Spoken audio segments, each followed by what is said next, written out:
Good morning students. I hope आप सभी के पेपर अच्छे चल रहे होंगे। आज हम जो बात करने वाले हैं वो 1 मई को होने वाले RRBMU के फिजिकल केमिस्ट्री के पेपर से रिलेटेड बात करने वाले हैं। उससे संबंधित कुछ महत्वपूर्ण प्रश्नों पर चर्चा की जाएगी, लेकिन उससे पहले मैं आपसे 2 चीज़ें शेयर करना चाहूँगा। आज मैंने देखा एक बच्चे का फैन पेज क्लब नाम से कोई ऑफिशियल आईडी है, तो उन्होंने अपने वीडियो सेक्शन में कमेंट किया हुआ है कि सर मेरा ऑर्गेनिक केमिस्ट्री का पेपर खराब हो गया। बच्चों, पहली चीज़ तो मैं आपको ये बताना चाहूँगा, अगर आपने अच्छे से पढ़ा हो हमारे उस वीडियो को, तो उसमें 50 नंबर के पेपर में से 28 नंबर के प्रश्न एज इट इज उस पेपर में आए हुए हैं। इसका मतलब कि हमें मेहनत करनी पड़ेगी। अगर आप उनको सेक्शन को भी अच्छे से पढ़ के चले जाते तो आपका पेपर बड़ा शानदार होता, एक एवरेज मार्क्स आ सकते थे। दूसरी चीज़, हमें ऑर्गेनिक केमिस्ट्री, इनऑर्गेनिक केमिस्ट्री और फिजिकल केमिस्ट्री तीनों को मिलाकर केवल और केवल 54 मार्क्स लेकर आने हैं, तो इजी गोइंग हो जाएगा। बस आपको इतना सा ध्यान रखना है कि आने वाले पेपर की अच्छे से तैयारी करके जानी है। भाई, हम RRBMU का पेपर दे रहे हैं, कोई गवर्नमेंट जॉब का पेपर नहीं है, तो हम चाहते हैं कि हमारा उस गोइंग में पेपर अच्छे से हो जाए। वरना तो फिर अलग तरीके भी होते हैं। मैं ऑफिशियल प्लेटफॉर्म पर हूँ, बोलना नहीं चाहता। सेकंड ग्रेड का भर्ती का मामला देखा होगा, रीट भर्ती का मामला देखा होगा, फ्री की रोटी तोड़ रहे हैं जेल में। वो काम नहीं करना हमें एकलव्य बनना पड़ेगा। इसका मतलब कि शुरुआत से लास्ट तक लगातार प्रयास करते रहोगे, लगातार मेहनत करोगे।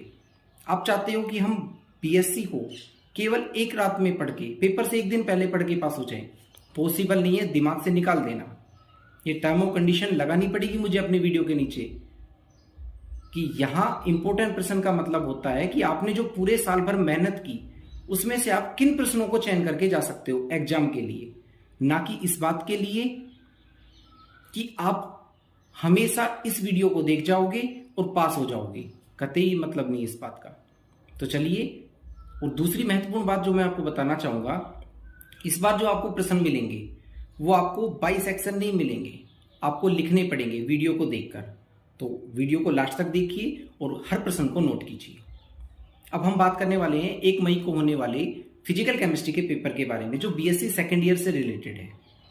BSc सेकेंड ईयर में भी फिजिकल केमिस्ट्री में वही उसी प्रकार से 5 यूनिटें होंगी, जिनमें पहली यूनिट का नाम होगा थर्मोडायनेमिक फर्स्ट, ऊष्मागतिकी प्रथम। यहाँ जो पहला प्रश्न बनकर आने की संभावना है वो होगा उत्क्रमणीय और अनुत्क्रमणीय प्रकार की अभिक्रियाओं को समझाइए, या उत्क्रमणीय और अनुत्क्रमणीय प्रक्रमों को समझाइए। दूसरा प्रश्न इस यूनिट में से बनने की संभावना होती है गैस के द्वारा किए गए अधिकतम कार्य, जिसको हम WMAX से रिप्रेजेंट करते हैं, उसकी गणना करवाएगा आपसे। अब याद रखना, क्योंकि फिजिकल केमिस्ट्री है, जैसे ऑर्गेनिक केमिस्ट्री फेमस है अपनी नेम रिएक्शंस के लिए, उसी प्रकार फिजिकल केमिस्ट्री भी फेमस है एग्जाम्पल्स के लिए। वो आपको इन डेरिवेशंस को डायरेक्ट प्रूव करवा सकता है, या फिर इन डेरिवेशन से आपको क्वेश्चंस बनाकर दे सकता है। मैं आपको हिंट के लिए बताना चाहूंगा, WMAX का जो मान निकल कर आता था, जो हमने डेराइव किया था फॉर्मूला, वो था WMAX is equal to -2.303 nRT log V2/V1। इस फॉर्मूले को आपको प्रूफ करके जाना है। इससे आपका इजी गोइंग 10 नंबर का मैटर इनफ हो जाएगा फर्स्ट यूनिट में। फिर भी आप कुछ महत्वपूर्ण पढ़ना चाहते हैं तो इसके लिए आपको जो दूसरा प्रश्न याद करना पड़ेगा। दूसरे प्रश्न का पहला पॉइंट वो आपसे ऊष्मागतिकी, ऊष्माधारिता, हीट कैपेसिटी, उसके बारे में पूछ सकता है। और 2 प्रकार की टर्मिनोलॉजी काम में ली थी हमने, ऊष्मागतिकी या ऊष्माधारिता स्थिर दाब पर और ऊष्माधारिता स्थिर आयतन पर। इट मींस CP और CV, इन दोनों में आपसे अंतर करवाएगा या इन दोनों का एक रिलेशनशिप पूछेगा। और हमने बड़े अच्छे से अपने नोट्स में तैयार किया हुआ है CP - CV = R for 1 mole ideal gas. और यदि यही n मोल आइडियल गैस के लिए तो फॉर्मूला बन जाएगा CP - CV = N करके जाना है। सेकंड प्रश्न जो बनने की संभावना होती है दूसरे में, वो होता है अभिक्रिया ऊष्मा पर ताप का प्रभाव, इफेक्ट ऑफ टेम्परेचर और रेट ऑफ द रिएक्शन, जिसको इन शॉर्ट बोला जाता है किरचॉफ समीकरण। आपके नोट्स में प्रोवाइड है, आप अच्छे से तैयार करके जाइएगा। और अंतिम प्रश्न जो इस यूनिट में से बनने की संभावना होती है, वो बनने की संभावना होती है joule Thompson coefficient, joule Thompson प्रभाव एक्सपेरिमेंट और हैस का नियम। इस प्रकार आप इन सभी टॉपिकों को कवर करते हुए अपनी फर्स्ट यूनिट को अच्छे तरीके से करके जा सकते हैं। अब बात करते हैं सेकंड यूनिट के बारे में। सेकंड यूनिट का नाम होगा थर्मोडायनेमिक सेकंड। तो ये भी ऊष्मागतिकी से संबंधित है। जो हमारा तीसरा और चौथा प्रश्न लेकर आएगी पेपर के हिसाब से।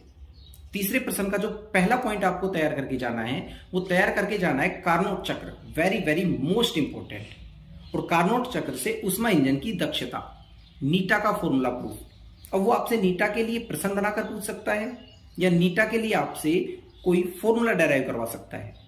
नीटा बराबर यहां फॉर्मूला होता है Q hot minus Q cold upon Q hot. और यदि ऊष्मा के पदों में दिया हुआ हो तो क्यू हॉट, टेम्परेचर के पद में दिया हुआ हो तो T hot minus T cold upon T hot. इस प्रकार आप सेकेंड यूनिट के लिए तीसरे प्रश्न का पहला प्रश्न याद कर सकते हैं। इंपॉर्टेंट है, याद रखना। सेकंड प्रश्न बनने की संभावना होगी वो समतापी रूपांतरण के लिए एंट्रोपी परिवर्तन ज्ञात करवाएगा। एंट्रोपी परिवर्तन डेल एस का वैल्यू प्रूव करवाएगा, लेकिन किस फॉर्म में? आइसोथर्मल प्रोसेस, समतापी रूपांतरण के लिए। इस प्रकार आपकी 10 नंबर की यूनिट तैयार हो जाती है। फिर भी आप कुछ महत्वपूर्ण पढ़ना चाहते हैं तो उसके लिए आपको फोर्थ क्वेश्चन को जाना पड़ेगा। और फोर्थ क्वेश्चन में जो पहला पॉइंट बनकर आता है वो आएगा आदर्श गैसों के लिए एंट्रोपी परिवर्तन को प्रदर्शित कीजिए। मैंने आपको नोट्स में बड़े अच्छे से करवाया हुआ है। फॉर्मूला एक बार हिंट के लिए बता देता हूं। डेल एस बराबर NCP/ln/T2 upon T1 plus NR/ln/V2 upon V1। इस बात को प्रूफ करवाएगा वो आपसे। इसके अथवा में जो प्रश्न हम पढ़कर जा सकते हैं उसका नाम होगा गिब्स मुक्त ऊर्जा, डेल जी जिसको प्रदर्शित करते हैं, उसके बारे में आपसे प्रूफ करवा सकता है या उसके बारे में टिप्पणी लिखवाने के लिए बोल सकता है। इस प्रकार हमारी 2 यूनिट आसानी से कवर हो जाती है। अब हम बात करना चाहेंगे थर्ड यूनिट के बारे में। और थर्ड यूनिट का जो नाम है वो होगा रासायनिक और प्रावस्था साम्य, केमिकल इक्विलिब्रियम और फेज इक्विलिब्रियम। यहां हमें पांचवा और छठा 2 प्रश्न मिलेंगे इस यूनिट से संबंधित। पांचवें प्रश्न में आपको जो पहला प्रश्न तैयार करके जाना है वो केपी और केवी में relationship, the relationship between KP and KV, KP और केसी में संबंध स्थापित कीजिए। पहला प्रश्न केपी और केसी। दूसरा जो प्रश्न तैयार करके जाना है वो जाना है वेरी वेरी एक वेल नोन फेमस एग्जांपल है, फेमस इक्वेशन है जिसका नाम है क्लासियस क्लेपिरोन समीकरण। इसको आप तैयार करके जाएंगे इजी गोइंग तरीके से। इस प्रकार ये यूनिट भी 10 नंबर की तैयार हो जाती है। अगर इस यूनिट में आप कुछ एक्स्ट्रा पढ़ना चाहते हैं तो उसके लिए आपको फेज इक्विलिब्रियम में जाना पड़ेगा। फेज इक्विलिब्रियम में जो पहला प्रश्न तैयार करके जा सकते हैं वो जल तंत्र के लिए H2O सिस्टम और दूसरा CO2 कार्बन डाइऑक्साइड सिस्टम, इन दोनों के लिए प्रावस्था तंत्र को याद करके जा सकते हैं।